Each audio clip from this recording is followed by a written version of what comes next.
Os traemos muchísimos saludos de nuestra iglesia, la iglesia Su Mejor Vida en Manlleu. Y quiero, antes de empezar, realmente reconocer el sonido y la atmósfera de esta casa. En esta casa tenéis un sonido y una atmósfera de fe. Y como decía la pastora, yo no sé en qué situación has venido, no sé cuál es la condición de tu vida. Posiblemente acabas de conocer a Dios hace días o minutos o segundos o quizás llevas mucho tiempo. Pero sabes, si tú te unes a esta casa, el espíritu de fe que esta casa lleva te eleva a niveles que nunca jamás hayas soñado. Así que no te separes de esta casa porque estás en el mejor lugar donde podías estar. Amén. Así que, dicho esto, en esta mañana queremos hablaros de un tema que hemos estado hablando en nuestra casa durante varias semanas que se llama Reino versus Cultura. Yo no sé cuántos están familiarizados con la palabra el reino de Dios. Es un concepto que leemos en toda la Biblia. De hecho, vemos a Jesús hablar parábola tras parábola. Así es el reino de Dios, así funciona el reino de Dios. ¿Sí? Y cantamos canciones como hoy, Señor, oh, tu reino, venga en este lugar. Hacemos la oración del Padre Nuestro, venga tu reino. Todos estamos muy familiarizados con el reino de Dios. Pero a veces me pregunto, ¿cuántos de nosotros realmente conocemos la envergadura, la profundidad y el peso que esas palabras llevan? Realmente lo que significan, lo que conllevan en ellas, ¿verdad?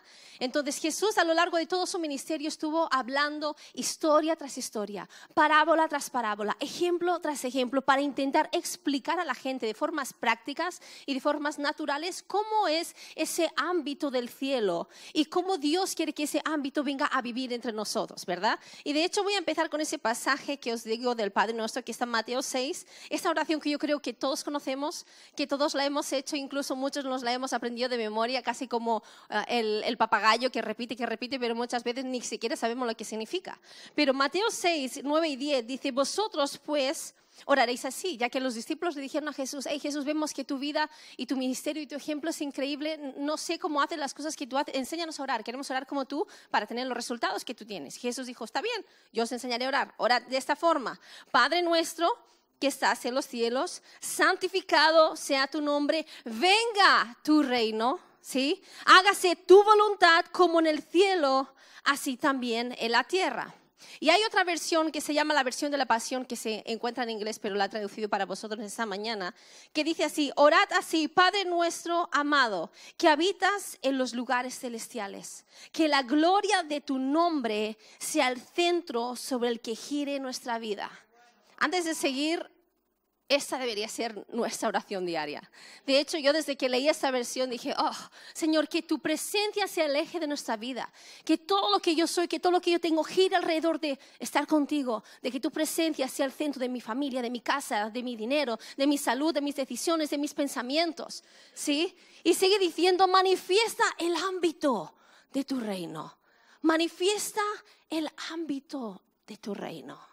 Yo creo que te quedes con esta frase, manifiesta el ámbito de tu reino y haz que todos tus propósitos se cumplan en la tierra, así como en el cielo.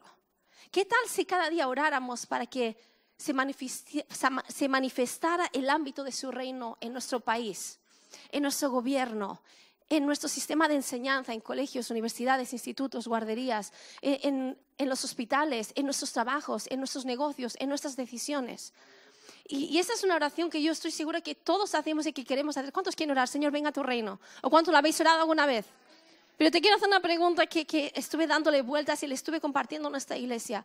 ¿Has pensado alguna vez qué pasaría si realmente Dios contestara esta oración? Señor, venga a tu reino en mi familia. Venga a tu reino en mi vida, en mi matrimonio. Y Dios dijera, ajá, vamos a hacer que eso suceda. ¿Qué pasaría? ¿Qué pasaría si realmente su reino apareciera en tus finanzas? Como decía la pastora. O se manifestara en tu matrimonio, ¿cómo cambiaría eso? O en tu forma de pensar, en tu forma de hablar, ¿cómo cambiaría eso? ¿Cómo cambiarían tus relaciones si realmente su reino se estableciera en todo lo que hacemos, en todo lo que pensamos, en todo lo que decimos, en cada área de nuestra vida, ¿verdad? Porque realmente el verdadero cristianismo es buscar formas de cómo expresar la realidad del reino de Dios ahí donde yo voy. Y eso no significa que voy a tener una campaña de evangelismo en la calle cuando salga de mi casa. Hay formas tan prácticas y tan sencillas y tan pequeñas de manifestar su reino a cada oportunidad que tenemos. Puede ser mediante una sonrisa, puede ser un abrazo, puede ser una palabra de amabilidad, puede ser un gracias, puede ser un Dios te bendiga, puede ser, ¿puedo hacer algo por ti? Jesús vivió toda su vida intentando manifestar el ámbito del cielo ahí donde Él iba. Y eso es lo que Dios quiere de cada uno de nosotros como iglesia, amén.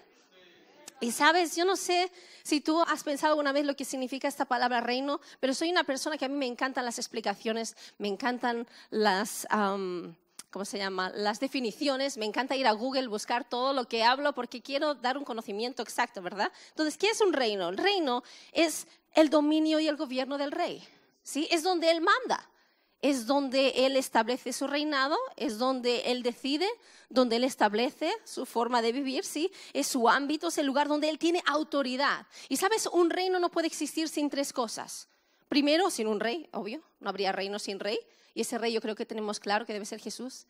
Si tú eres el rey de tu vida, tenemos un problema. Sin embargo, si es Jesús el rey de tu vida, todo va a estar bien. Un reino debe tener un dominio, un lugar donde operar, un ámbito en el que Él pueda ejercer su autoridad, ¿sí? Y es esta tierra, somos nosotros, es su casa, ¿sí? Es nuestra vida. Y tres, debe tener súbditos, debe tener siervos.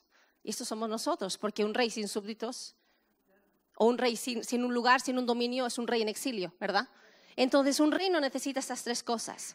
Y lo primero que quiero que entendamos, porque muchas veces cuando estamos en la iglesia hablamos del reino de Dios, pensamos, el reino de Dios es la iglesia. No, el reino de Dios no es la iglesia. Y es cuando todos... ¡Oh! Pastora, tranquilo, luego el pastor lo arregla. No, no es broma. El reino de Dios no es la iglesia es un proyecto del reino. Hola, porque sabes, el reino de Dios quiere influenciar los 7 montes de la sociedad y la iglesia es uno de ellos, que es la religión. ¿Sí? Entonces la iglesia es uno de los proyectos del reino, es uno de los lugares donde vamos a ser entrenados, vamos a conocer el reino, vamos a ser equipados, empoderados para ser enviados e influenciar los otros 6 montes de la sociedad y traer su reino. Porque el reino de Dios debería estar en nuestro gobierno, ¿cierto? Debería estar en las artes, en las ciencias, en el deporte, en los negocios, ¿sí? Su reino debería estar en todos los aspectos de la tierra. Por eso esa era la oración de Jesús, venga tu reino. ¿Dónde? En todos lados. Ahí donde yo voy, el reino va conmigo, ¿sí? Entonces es importante, es uno de sus proyectos. Y muchas veces pensamos que simplemente por el hecho de como voy a la iglesia, el reino de Dios está en mi vida. Yo sé que en esta iglesia sí, todo el mundo es así. En nuestra iglesia no siempre es así. Hay gente en nuestra iglesia que no viven en el reino, están fuera del reino. Viven en la cultura y en la autoridad y en las formas de pensar del mundo, de su antigua vida de antes. Siguen viviendo influenciados por la cultura del mundo. Siguen actuando como tal y pensando que a veces vamos a la iglesia y como voy a la iglesia me convierto en un cristiano. Pero no es cierto, de la misma forma que tú meterte en un garaje no te hace un coche. Ir a la iglesia no te convierte en cristiano.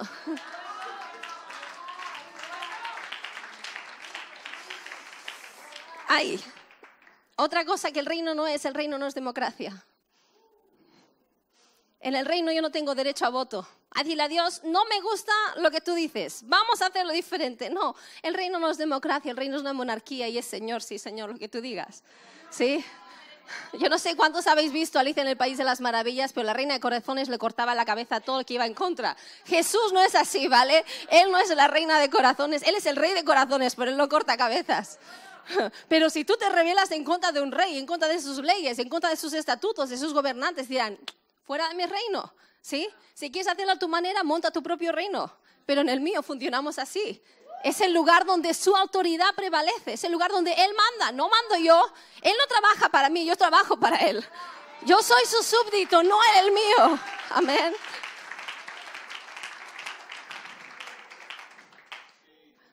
Bueno, una vez hemos aclarado lo que es el reino y cómo funciona, tranquilos que se va a poner mejor. Todos están asustados hoy en Balaguer, tranquilos. Pastores no nos van a invitar más.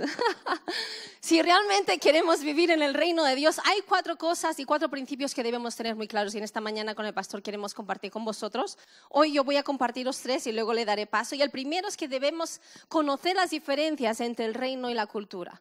Ya que la cultura de este mundo podríamos decir que es lo opuesto al reino de Dios. O el reino de Dios es lo opuesto a la cultura de este mundo. Son completamente diferentes, son polos opuestos. Entonces he hecho una lista para daros a entender esto un poquito y ayudaros a entender. Por ejemplo, en el reino es un reino, la gente se somete, se vive sometido, ¿sí? Ya que no es una democracia, hemos dicho, es una monarquía, ¿sí? En la cultura es una cultura egoísta. Todo el mundo hace lo que quiere. En el reino eres generoso. En la cultura eres tacaño, eres avaro, eres materialista. En el reino prevalece el señorío de Jesús. En la cultura es el espíritu del anticristo. En el reino tienes la necesidad de una dependencia diaria de Dios. En la cultura yo sé más que Dios. Yo lo sé todo, no necesito a Dios. En el reino es un reino de humildad. En la cultura hay orgullo, envidia y competencia constantemente. ¿Sí? En el reino prevalece la verdad.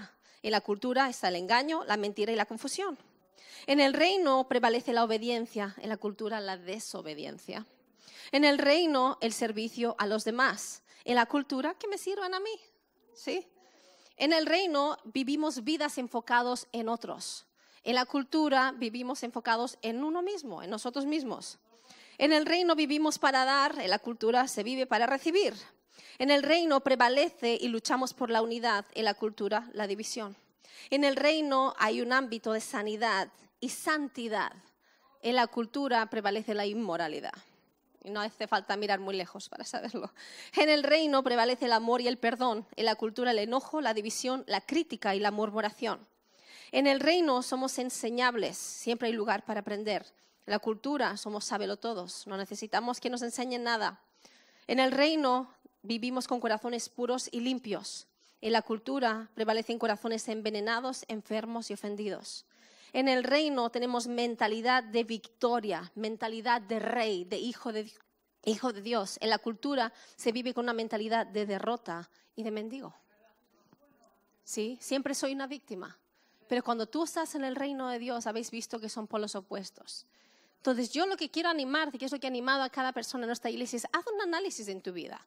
Como yo tengo que hacer cada día en la mía y decir, en esta área la cultura aún está prevaleciendo en mi vida. Tengo que hacer un cambio. Aún estoy siendo dominada, influenciada por la cultura a mi alrededor, que es mucha. Porque somos bombardeados constantemente. Los medios sociales, la televisión, en el trabajo, compañeros en la calle, anuncios, redes sociales, la cultura te bombardea 24/7. Y si tú no tomas el tiempo para ir a la palabra de Dios, para venir a la casa de Dios y meterte en el ámbito, en la atmósfera, como decía la pastora, donde está el reino de Dios, tristemente vas a empezar a ser arrastrado hacia el lugar equivocado. Y te encontrarás más operando en la lista de la cultura que en la lista del reino. Y no queremos eso, ¿verdad? Entonces, para eso necesitamos un cambio. Di conmigo, necesito un cambio. ¿Cómo lo hago? Punto número 2, arrepiéntete. Y cuando hablamos de la palabra arrepentimiento pensamos, me siento tan mal. Voy a llorar, voy a pedir perdón y todo arreglado. Pero te voy a decir algo, arrepentimiento no es una emoción, arrepentimiento es cambio. Arrepentimiento significa metanoia, significa un cambio de dirección. Si yo me iba hacia esta dirección, influenciada por la corriente de la cultura, arrepentimiento significa, lo estoy haciendo mal, estoy equivocada, tengo que cambiar de dirección y me voy hacia el lado opuesto. ¿Sí? Porque son polos opuestos. Si la cultura me lleva hacia aquí, yo no puedo seguir llorando, me siento tan mal, y seguir yendo hacia el mismo lugar. Por eso, vez tras vez, hay conflictos entre personas. Vemos a cristianos que se sienten mal, viven con una sensación de condenación, pero como no hay un cambio, solamente es pura emoción, lloro el domingo porque la palabra de Dios me convence y me siento mal y sé que no he sido creado para vivir así. Lloro mucho. Me voy de la iglesia sintiéndome un poquito mejor, pero llega el lunes, llega el martes, sigo siendo bombardeado con la cultura del mundo y no cambio. Entonces, arrepentimiento significa cambio. Jesús estuvo predicando eso en Mateo 4:17, cuando Él salió de 40 días en el desierto ayunando y buscando a Dios y siendo tentado por el diablo. Él salió de allí y dice, desde entonces Jesús comenzó a predicar, arrepentíos porque el reino de los cielos, el reino de Dios está cerca. ¿Qué significa? Ha venido a operar un ámbito, un reino diferente en este mundo y necesitamos cambiar. Hasta ahora operaba esa cultura, ese reino del mundo donde el diablo es el rey, donde el diablo ha establecido su gobierno, sus leyes, su forma de operar, pero es tiempo de un cambio. Es tiempo de operar en otro ámbito que ha venido a establecerse en el mundo a través de Jesús. ¿Sí? Y entonces, ¿cómo lo hacemos? Paso número 3, cambia, transforma tu mente. Porque esto no va a pasar de forma automática. Uno no cambia por orar mucho, uno cambia por ir a la palabra es lo que te cambia. Amén. Entonces debemos aprender a reprogramar nuestra mente y no pensar como la cultura del mundo, sino empezar a pensar como Dios piensa. Porque si realmente queremos operar en el reino de Dios, no podemos tener el reino de Dios y mantener los mismos pensamientos y patrones y conducta de la cultura del mundo. No, es que es como el agua y el aceite.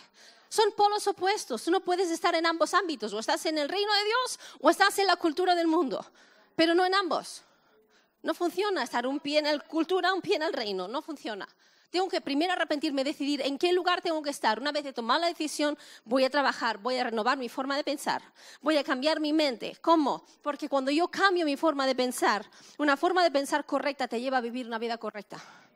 Muchas veces intentamos hacerlo al revés. No, tengo que vivir bien, tengo que hacer las cosas de forma diferente, hacer, y luego pensar, y luego ser.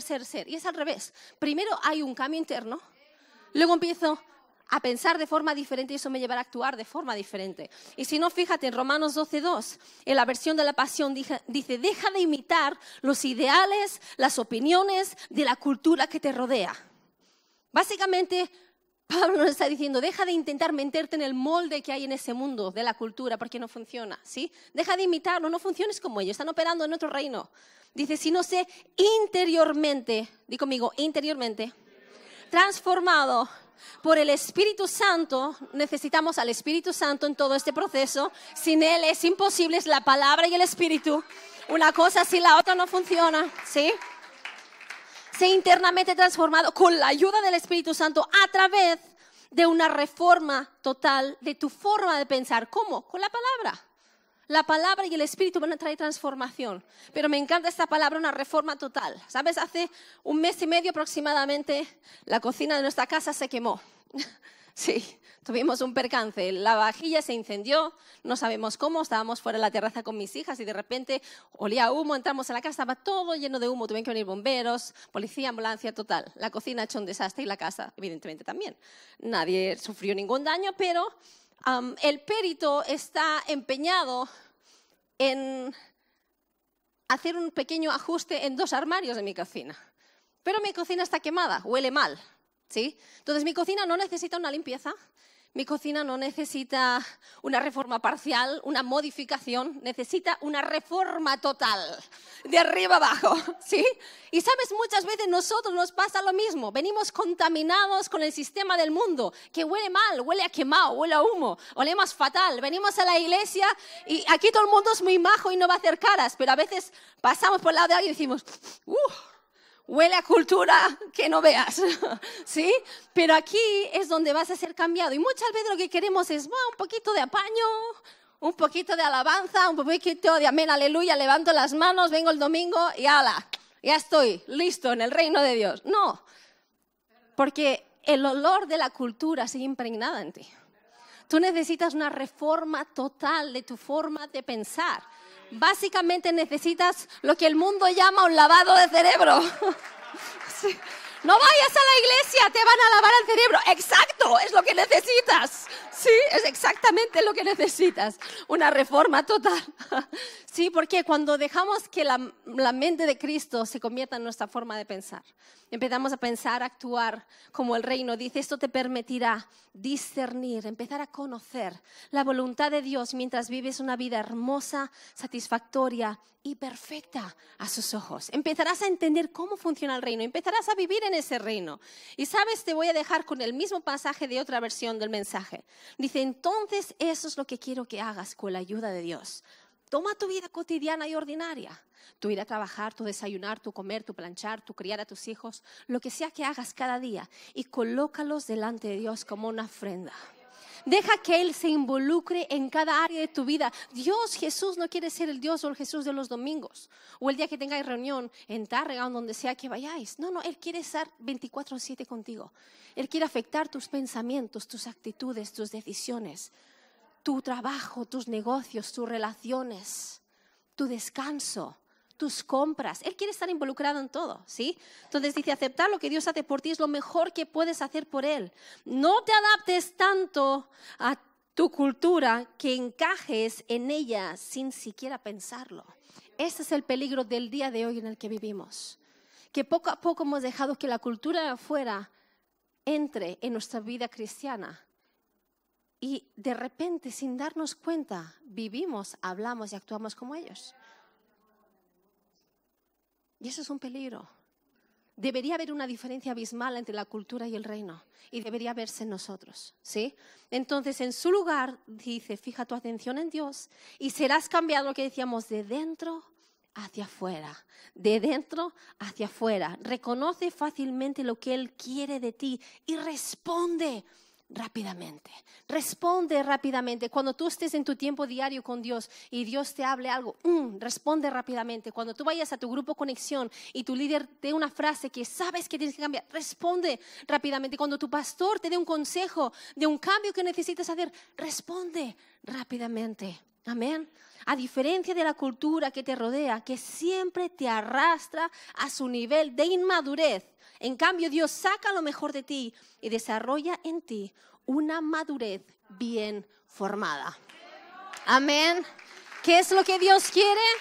Hijos de Dios maduros y bien formados, que sean capaces de representar su reino allí donde van. Y te voy a dejar con esta frase: sin arrepentimiento y sin renovar tu forma de pensar, jamás experimentaremos un cambio en nuestra forma de vida. Amén.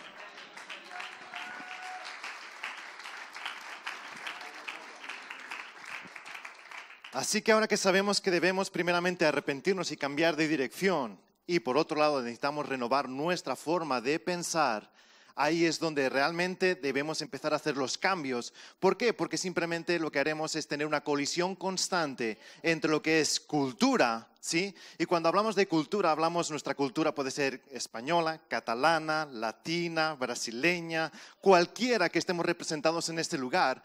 Y el gran problema de todo ello es cuando queremos traer esa cultura y hacerlo dentro de la iglesia. Queremos seguir viviendo igual como vivimos ahí fuera, aquí dentro, pero con un poquito de santidad, ¿sí? Pero bueno, ahí hemos visto los dos primeros puntos que ha dado la pastora, ¿verdad? Y quiero que apunten este: conoce tu posición y aprende a gobernar, ¿sí? Conoce tu posición y aprende a gobernar. Mateo 16, 18 al 19 dice así: te doy por nombre Pedro, una piedra. Y esta roca, y sabemos que en este contexto, Pedro no es en sí la piedra donde Jesús o Dios va a construir su iglesia, sino todo al revés, sino la revelación que recibió del Padre de que Jesús es el Cristo, ¿sí? Por tanto dice así, continúa: será el cimiento sobre el cual edificaré mi iglesia, mi asamblea legislativa. Y sabes, la palabra utilizada aquí en contexto de iglesia para definirla es eclesía y significa asamblea legislativa o escogidos, ¿sí? ¿Para qué? Para que el poder de la muerte, ¿sí?, las puertas del infierno, no puedan dominarla. Bien, por tanto, ¿sabes? No hay poder de las tinieblas que pueda detener el avance de una iglesia que Jesús edifica y que opera en los principios del reino. Amén. Sí. Por tanto, dice así: yo les daré las llaves. ¿Sí? Estas son las llaves que jugaban mis niñas pequeñas cuando eran bebés. Muchos vamos por esta vida con estas llaves de juguete, ¿verdad? Sí, y quiero abrir puertas y no se abren, quiero traer cosas y no funcionan, sí, pero sabes, una iglesia que opera en el reino, ¿qué es lo que hace? Dice así Jesús: les daré esas llaves. Esas llaves significan autoridad, ¿sí? Sabes, para que tú puedas ejercer dominio en algún lado, tú tienes que tener autoridad, ¿verdad? Por tanto, lo que Jesús nos viene a dar son esas llaves de autoridad. ¿Para qué? Para ejercer o gobernar, ¿verdad? Así yo le daré las llaves del reino de los cielos, escuche bien, para prohibir en la tierra lo que está prohibido en los cielos y liberar en la tierra lo que ya ha sido liberado en el cielo. Amén. Por tanto, aquí en Balaguer vemos una iglesia escogidos por Dios que operan en el reino, que tienen las llaves, no de juguetes, sino las llaves de autoridad del reino, ¿verdad? ¿Y para qué? Para que usted pueda permitir en este ámbito lo que ya ha sido permitido en el cielo, usted lo pueda desatar en este ámbito. Pero también, iglesia, usted puede decir no a lo que ya ha sido prohibido en el cielo, sea prohibido aquí en la tierra. Amén. ¿Por qué? Porque Dios nos dijo algo. Dios dijo algo a Adán en el principio, ¿sí? Fructificad, ¿sí? Hay una familia muy fructífera en este lugar, ¿verdad? ¿Sí? Multiplicaos, llenad la tierra y sojuzgarla, ¿sí? Lo que es permitido en el cielo, sí, ustedes lo pueden permitir, pueden desatar en este ámbito, ¿verdad? Pero sabes, para muchos la revelación de la salvación empieza y termina en que un día iremos al cielo, ¿verdad? Y esta es una gran verdad, ¿sí? Pero llevemos esta gran verdad a un nivel más alto, ¿sí? Y mira lo que dice Gálatas 3, 13 al 14. Cristo nos rescató de la maldición de la ley al hacerse maldición por nosotros, pues está escrito, maldito todo el que es colgado en un madero. Y así sucedió con este propósito, iglesia. Por medio de Cristo Jesús, la bendición prometida a Abraham llegará ¿a quién? A las naciones. Aleluya.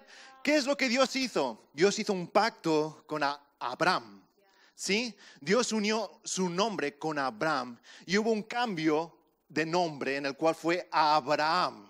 Y si estudiamos el Antiguo Testamento, Dios es conocido en ese ámbito como el Dios de Abraham, ¿sí? Cuando la gente veía a Abraham le decía, hey, cuidado, Dios está con Abraham.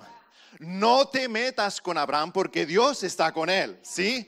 Por tanto, Dios está al punto en el cual Dios dice en su propia palabra que Él lo define como su amigo, ¿sí? ¡Wow! Y si miramos en Hechos es el libro inacabado donde sigue escribiéndose toda la historia, vemos la versión Palabra de Fe de Balaguer, ¿sí? Donde, ay, mira al pastor Manolo, Dios está con él, ¿sí? Él está en pacto, está por cabeza y no por cola, está por encima y no por debajo. ¿Por qué? Porque está sujeto a la obediencia de los principios del reino. Por eso es bendecido en esta tierra, bendecida su familia, amén. Y a causa de la bendición no habrá mujer que aborte ni estéril en su tierra, amén. Aleluya. ¿Y qué es lo que sucede, iglesia, cuando creemos en Dios? ¿Sí? ¿Qué es lo que sucede? Dios nos eleva, ¿sí? Dios nos saca de un reino de las tinieblas y nos traslada a un reino de luz, ¿verdad? Dios nos saca de un lugar de pobreza y nos lleva a un lugar de abundancia. Dios nos saca de un lugar de enfermedad y nos lleva a un lugar de sanidad. Una vida completa en sanidad, ¿sí? Y si tú miras a lo largo de toda la Biblia, tú podrás ver esa mentalidad de reino constantemente, ¿sí? Y quiero contarles, iglesia, Palabra de Fe, una historia, la versión resumida, porque no tenemos mucho tiempo, ¿verdad? En esta mañana para hacerla entera. Pero, por favor, tomen el compromiso de no poner nunca este nombre a alguno de sus hijos, ¿vale? Así que vemos al rey de Israel, Saúl, tuvo un hijo que se llamaba Jonatán. Y a la vez Jonatán tuvo un hijo en una situación un poco especial, ¿sí? Y le puso como nombre Mefiboset, ¿sí? Mefiboset es Mefi para los amigos, ¿vale? Pero Mefiboset significa el que esparce vergüenza. Tristemente Saúl y el abuelo y Jonatán, el padre, murieron en guerra. Y como era costumbre en aquel tiempo, el nuevo rey lo que hacía es cuando entraba en el nuevo reino, era aniquilar a todo el resto de la familia para que el día de mañana ninguno de las personas que pudieran quedar vinieran a reclamar algo al nuevo rey.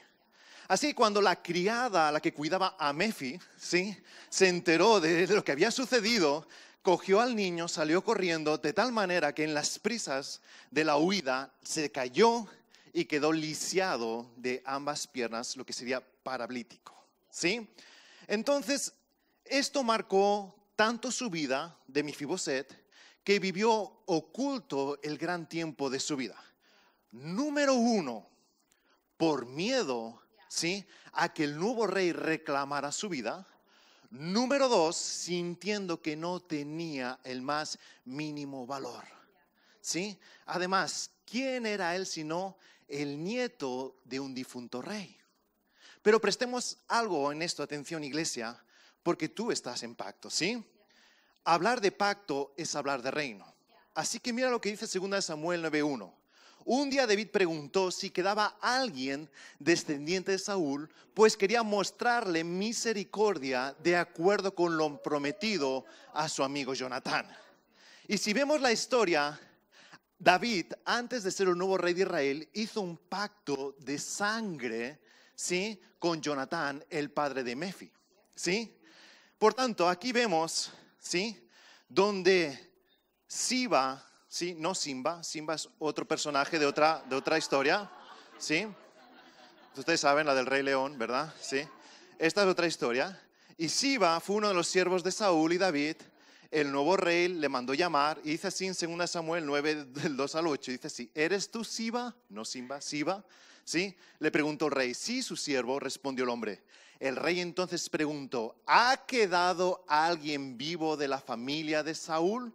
Si es así, quiero cumplir mi voto mostrándome misericordioso con él. Sí, mi rey, respondió Siba, aún vive un hijo de Jonatán, el cual es tullido de los pies. ¿Dónde vive?, volvió a preguntar el rey. En Lodebar. Escuche bien, Lodebar, no en el bar. Algunos, no aquí, en Jimanjeu, algunos viven en el bar, no. Algunos dicen, mira, igual que yo, viven en el mismo, no. En Lodebar, ¿sí? Lodebar significa, escuche bien, lugar de desesperación. Así que tenemos un cóctel explosivo. Tenemos a Mefi, ¿sí?, el que esparce vergüenza viviendo en lugar de desesperación. Mejor nunca dicho, ¿verdad? Por tanto, dice así: de inmediato el rey David envió por Mefiboset, hijo de Jonatán y nieto de Saúl.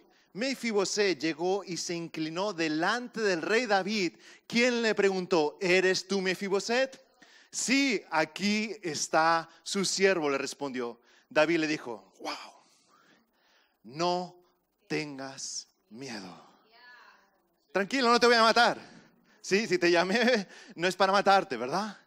Así que Mefi, para los amigos, creció con el pensamiento de que David era su peor enemigo. Y no es así como la iglesia o muchos de nosotros pensamos acerca de Dios. ¿Sí? Dios es mi enemigo porque se llevó a mi mamá con temprana edad. O Dios se llevó a mi tío. ¿Sí? Dios es mi enemigo. Y no es así. Porque si conociéramos la verdad y la naturaleza de Dios, nos daríamos cuenta que Dios ni tan siquiera tiene la capacidad de matar, sino que es, como dice Jesús en Juan 10:10, el diablo viene para matar, robar y destruir. Amén. Sí. Pero una mente, como decía la pastora, una mente que ha sido distorsionada por una forma de pensar distorsionada, ¿sí?, por mentiras del diablo, te impide entender la forma en que opera, en que funciona el reino, ¿sí? Y nunca entenderás lo que es el reino o cómo funciona el reino hasta que entiendas el poder del pacto. Amén. Así que un pacto es un contrato donde hay lo siguiente: un intercambio de sangre, un intercambio de vida, ¿sí?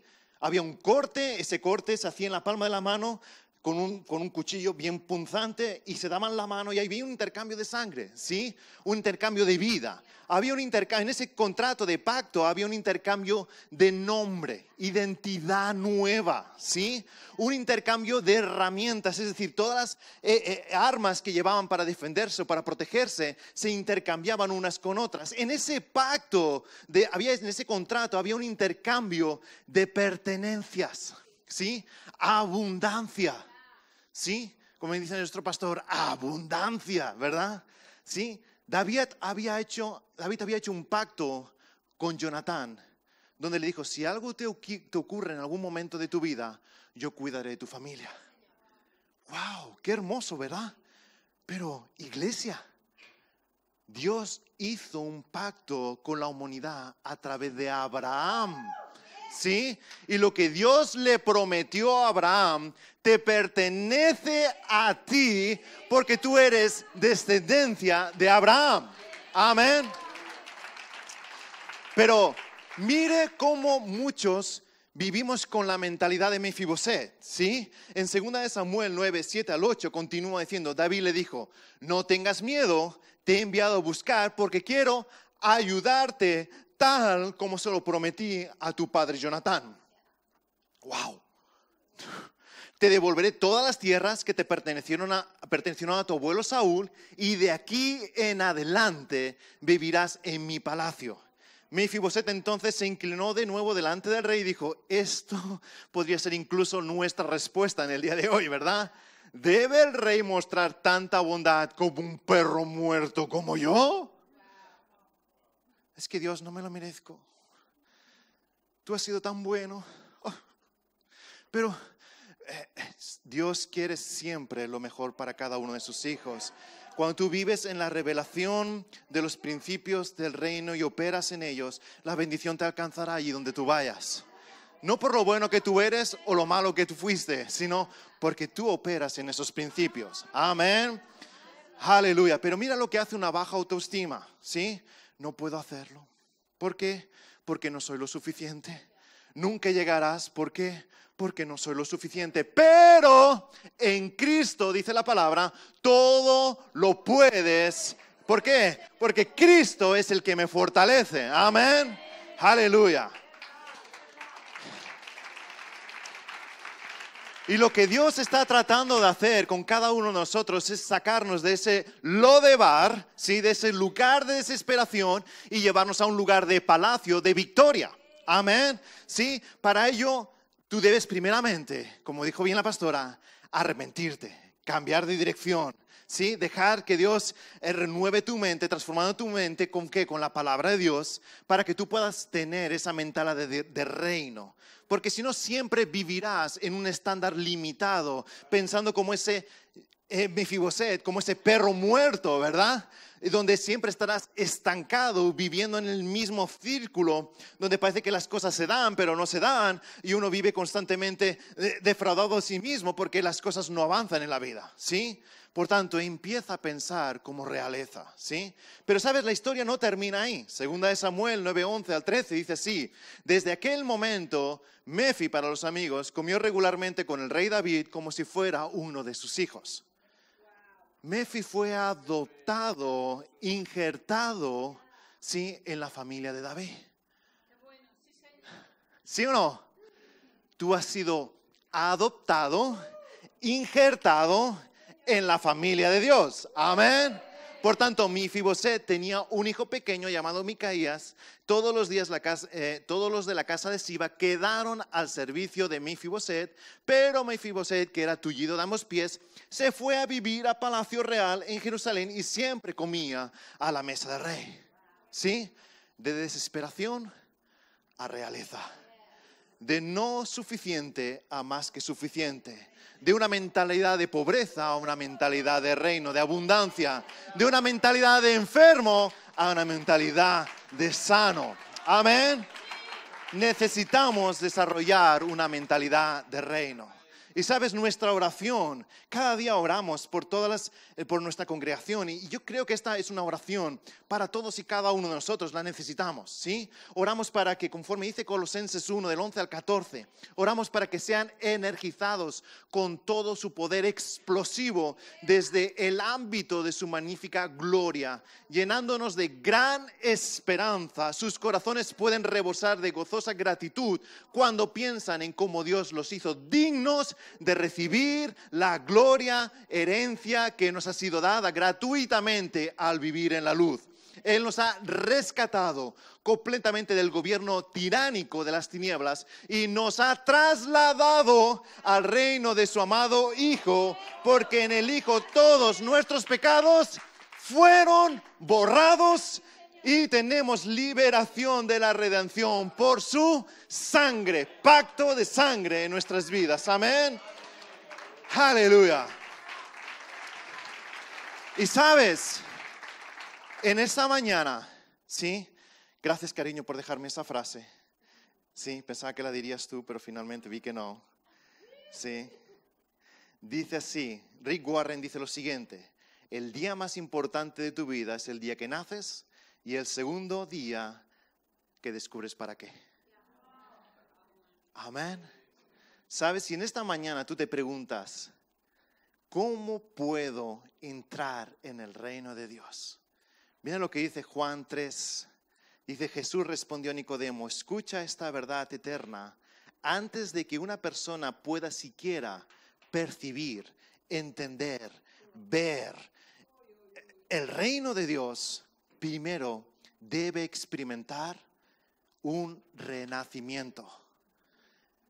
Sabes, muchos estamos en este lugar, pero no entendemos, no vemos nada de lo que estamos hablando hasta que realmente haya en ti, en tu corazón, un renacer. Nicodemo dijo lo siguiente, ¿renacimiento? ¿Cómo puede renacer un hombre canoso? Es imposible que alguien regrese al útero por segunda vez y renazca.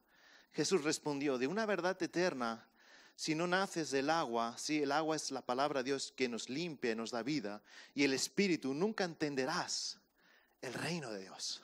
Habrá algo que te impedirá avanzar en esos principios. Habrá algo que te cegará el entendimiento y no podrás decir, hey, ¿qué está pasando en mi vida? ¿Por qué continúo igual los años? Sigo estando en la iglesia, sigo sirviendo en alguna área, pero mi vida continúa igual. Hay algo que tiene que despertar en ti, ¿sí? Por tanto, porque el reino natural, cultura, solo da a luz cosas que son naturales. Pero escuche bien, pero el reino espiritual, el reino de Dios, da a luz vida sobrenatural. Porque así es como Dios amó al mundo. Dio a su Hijo unigénito como un regalo. Así que ahora todo el que cree en Él nunca perecerá, sino que experimentará vida eterna. Dios nos envió a su Hijo unigénito al mundo, ¿para qué? Para juzgar, no lo envió para juzgar ni condenar al mundo, sino para ser su Salvador y rescatarlo. Amén. Por eso en esta mañana es tiempo de decisiones. Es tiempo de decir, yo quiero seguir viviendo en una vida limitada en mi cultura y asistiendo o siendo parte de lo que sucede en este lugar, pero viviendo esa vida limitada, un pie aquí, un pie allá, o realmente yo quiero consagrar mi vida para que el reino de una vez establecido en mí sea revelado en mí. Si es de ti en esta mañana, yo simplemente quiero invitarte a que tú puedas levantar en tu lugar. No mires a la persona que está a tu lado, es una decisión entre tú y Dios en esta mañana. Simplemente levanta tu mano, ¿sí? Y dice, yo quiero que ese reino sea establecido en mi vida. Hay manos ahí atrás, más manos aquí, más manos aquí, más manos aquí, más manos aquí. En casa, si tomaste esta decisión, escribe a través de las diferentes redes sociales, ya saber que tomaste esta decisión y contacta con esta casa, porque es el mejor lugar que tú puedes estar. Y vamos a hacer juntos esta oración, iglesia. ¿Podemos hacerla juntos en esta mañana? ¿Podemos repetir juntos en este lugar? Sí, diga conmigo. Padre, en este día, yo doy gracias por tu palabra que ha sido revelada en mi corazón. En este día, yo quiero que tú te reveles en mí. Abras mi entendimiento para que tu reino sea revelado en mí. Te doy mi vida. Y yo creo con todo mi corazón que Jesús es el Hijo de Dios. Y yo te recibo en mi vida como el Señor y Salvador de mi vida. En el nombre del Señor Jesús. Amén. Aleluya. Gloria a Dios. Gracias. Gracias, gracias, gracias. Muy bien.